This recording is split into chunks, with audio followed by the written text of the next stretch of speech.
ಈ ಜಗತ್ತಿನ ಒಂದು ಅಂತ್ಯದ ಒಂದು ದಿವಸಗಳಲ್ಲಿ ಮೇ ಬಿ ಈ ಒಂದು ಸಂದರ್ಭ ಎಲ್ಲರೂ ಕೂಡ ಒಂದು ಅಂತ್ಯದ ದಿವಸದಲ್ಲಿದ್ದೇವೆ. ಹಾಗಾಗಿ ಪ್ರತಿಯೊಬ್ಬ ಕ್ರೈಸ್ತ ಮಕ್ಕಳಿಗೆ ಹೇಳುವಂತ ಒಂದೇ ಉದ್ದೇಶ, ಒಂದೇ ಗುರಿ, ಯೇಸು ಕ್ರಿಸ್ತನು ಬರುವಂತ ಒಂದು ಸಮಯಗಳಲ್ಲಿ ಒಬ್ಬ ಅಂತ್ಯಕ್ರಿಸ್ತನು ಹಾಗೂ ಒಬ್ಬ ಕ್ರಿಸ್ತ ವಿರೋಧಿಯ ಆತ್ಮ ಅದು ಅತಿ ಹೆಚ್ಚಾಗಿ ಒಂದು ಜಗತ್ತಿನ ಒಂದು ಪ್ರತಿಯೊಂದು ಮೂಲೆಗಳಲ್ಲಿ ಓಡಾಡುತ್ತಾ ಅನೇಕ ಜನರು ಉಪಯೋಗಿಸಿಕೊಳ್ಳುತ್ತಾ ಅಲ್ಲಿ ತಿರುಗಾಡುತ್ತಾ ಇರುತ್ತದೆ.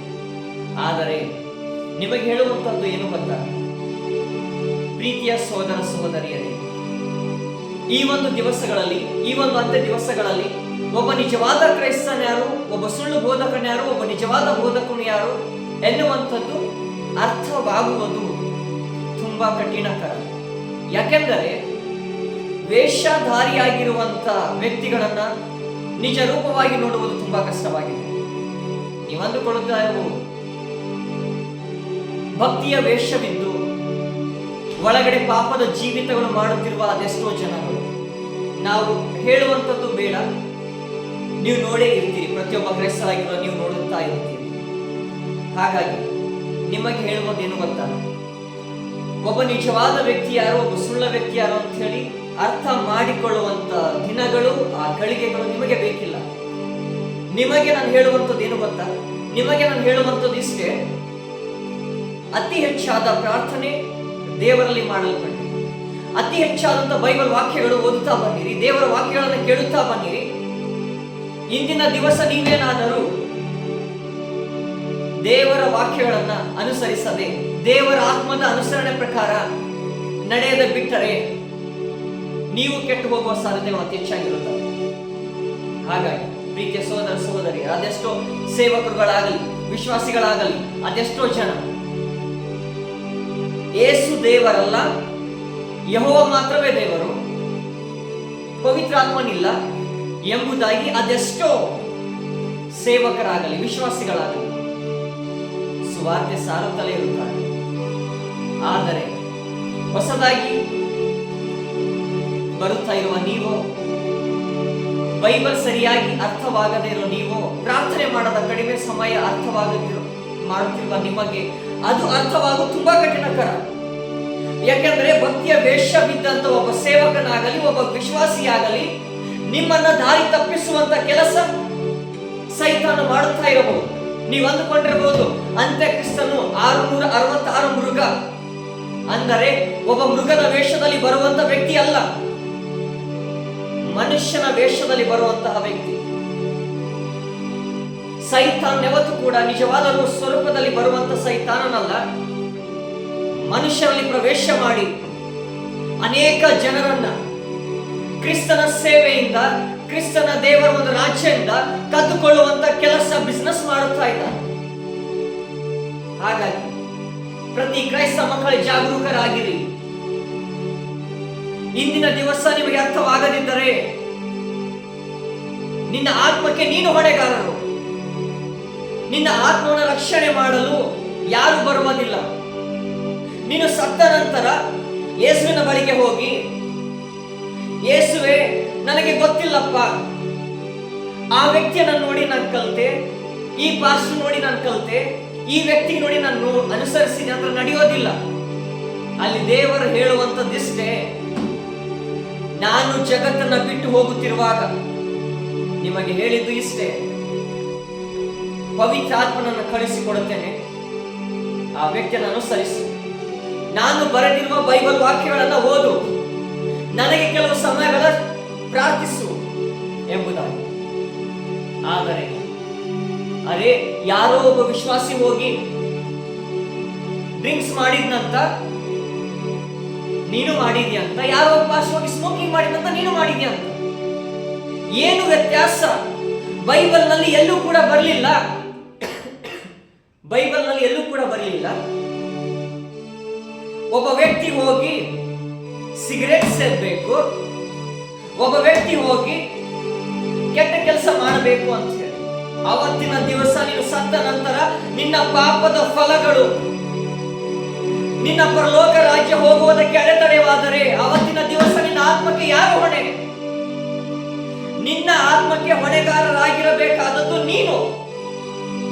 ಅರೆ, ವಿಚಾರ ಮಾಡಿ. ಕೆಲವೊಂದ್ಸಾರಿ ಯಾವುದೋ ಒಂದು ಪ್ರಾಪರ್ಟಿ ಖರೀದಿ ಮಾಡ್ಬೇಕಾದಾಗಲಿ, ನಿಮ್ಮ ಮಕ್ಕಳಿಗೆ ಸ್ಕೂಲಿಗೆ ಅಡ್ಮಿಷನ್ಸ್ ಮಾಡ್ಬೇಕಾದಾಗಲಿ 10 ಸಾರಿ ವಿಚಾರ ಮಾಡ್ತೀವಿ.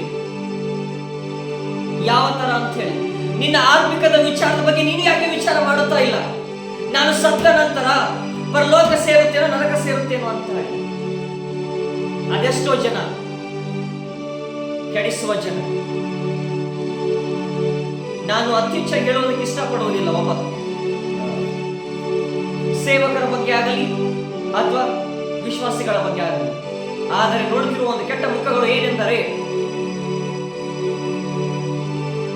ಮಿಷನರಿಗಳು, ಹಳೆ ಕಾಲದಲ್ಲಿ ಇರುವಂತಹ ಮಿಷನರಿಗಳ ಸೇವೆಗೂ ಇವತ್ತಿನ ಸೇವೆಗೂ ತುಂಬಾ ವ್ಯತ್ಯಾಸವಿದೆ. ಅವತ್ತಿನ ದಿವಸ ಮಿಷನರಿಗಳು, ಅವತ್ತಿನ ದಿನ ಅದೆಷ್ಟೋ ಸೇವಕರು ಈ ತರ ಸೇವೆಗಳು ಮಾಡಲಿಲ್ಲ. ಅಲ್ಲಿ ಮಾಡುತ್ತಿರುವಂತಹ ಒಂದು ಸೇವೆ ನಿಜವಾದ ಒಂದು ತ್ಯಾಗದ ಸೇವೆ, ಪರಿಶ್ರಮದ ಸೇವೆ, ಪಾಪದ ನಿಮಿತ್ತ ಸತ್ತಿರುವ ಸೇವೆಗಳು. ಇಲ್ಲಿ ಪಾಪಕ್ಕೂ ಕಾಂಪ್ರಮೈಸ್ ಆಗಿಕೊಂಡು ಮಾಡುತ್ತಿರುವ ಸುವಾರ್ತೆಗಳು. ಪ್ರೀತಿಯ ಮಕ್ಕಳೇ, ನಾನು ಇಲ್ಲಿ ಯಾರನ್ನೂ ಕೂಡ ಖಂಡಿಸುತ್ತಾ ಇಲ್ಲ, ಆದರೆ ದೇವರ ವಾಕ್ಯವನ್ನ ಮಾತನಾಡುತ್ತಾ ಇದ್ದೇನೆ. ಯಾಕಂದ್ರೆ ಕೇಳುತ್ತಾ ಇದ್ದೀರಿ, ಬೈಬಲ್ ವಾಕ್ಯ ಎನ್ನುವಂಥದ್ದು, ದೇವರ ವಾಕ್ಯ ಎನ್ನುವಂಥದ್ದು ಒಂದು ಬಾಯಿ ಕತ್ತಿ ಇದ್ದಂತೆ. ಅದು ಎಲ್ಲರನ್ನು ಹೊಡೆಯುತ್ತದೆ. ತಪ್ಪು ಯಾರೇ ಮಾಡಿರಲಿ ಅದೆಲ್ಲರನ್ನ ಶಿಕ್ಷಿಸುತ್ತದೆ. ಪ್ರೀತಿಯ ಸಹೋದರ ಸಹೋದರಿಯರೇ, ಅನೇಕ ಸಾರಿ ನಾವು ಗೊಂದಲದಲ್ಲಿ ಈಡಾಗಿರ್ತೇವೆ. ನಾನೇನು ಮಾಡಬೇಕೆಂಬುದಾಗಿ, ನಾನು ಎಲ್ಲಿಗೆ ಹೋಗಬೇಕೆಂಬುದಾಗಿ, ಸಾಯಬೇಕೆನ್ನುವಂತ ಆಲೋಚನೆ. ಒಂದು ಉದಾಹರಣೆ ಹೇಳೋದಕ್ಕೆ ಇಷ್ಟಪಡುತ್ತೇನೆ. ಕೆಲವೊಂದು ಸಾರಿ ಒಬ್ಬ ಕ್ರೈಸ್ತ ಮಕ್ಕಳು ಇರುತ್ತಾರೆ, ಈ ತರ ಬೈಬಲ್ ತೆಗೆದು ಓದಿದ ತಕ್ಷಣ ಇದನ್ನ ನನ್ನೊಟ್ಟಿಗೆ ಸ್ವಾಮಿ ಮಾತಾಡಿದ್ರು ಅಂತ ಹೇಳಿ ಅದನ್ನ ಮಾಡಿ ಓದ್ತಾ ಇರ್ತಾರೆ. ಕರೆಕ್ಟಾ? ಅದೇ ತರವಾಗಿ ಒಂದು ದಿವಸ ಒಬ್ಬ ಸ್ತ್ರೀ ಏನ್ ಮಾಡಿದ್ಲು ಅಂತ ಗೊತ್ತಾ? ಸ್ನಾನ ಮಾಡ್ಕೊಂಡ ತಕ್ಷಣ ಬೈಬಲ್ ಓದೋದು ಪ್ರತಿಯೊಬ್ಬರು ಪದ್ಧತಿ. ಹೌದಾ? ಓದುತ್ತಿರುವಾಗ ಅವಳಲ್ಲಿ ಆಲೋಚನೆ ನಡೀತಾ ಇತ್ತಂತ. ಕಷ್ಟ, ದುಃಖ, ಬಾಧೆಯಿಂದ ಬೇಜಾರಾಗ್ಕೊಂಡು ಸಾಯ್ಬೇಕೇನೋ ಅಂತ ಆಲೋಚನೆ ಅವಳಲ್ಲಿ ಕಾಡ್ತಾ ಇತ್ತು.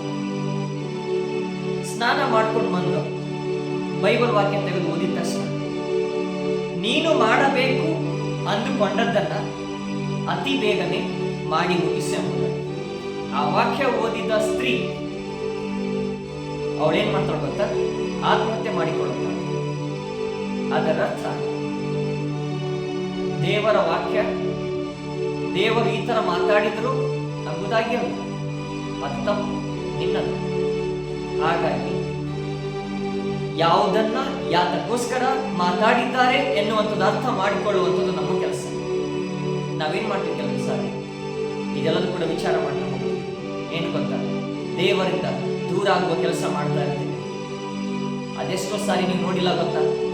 ನೋಡಿದ್ದೀರಿ ಗೊತ್ತಾ? ಏನ್ ಗೊತ್ತಾ?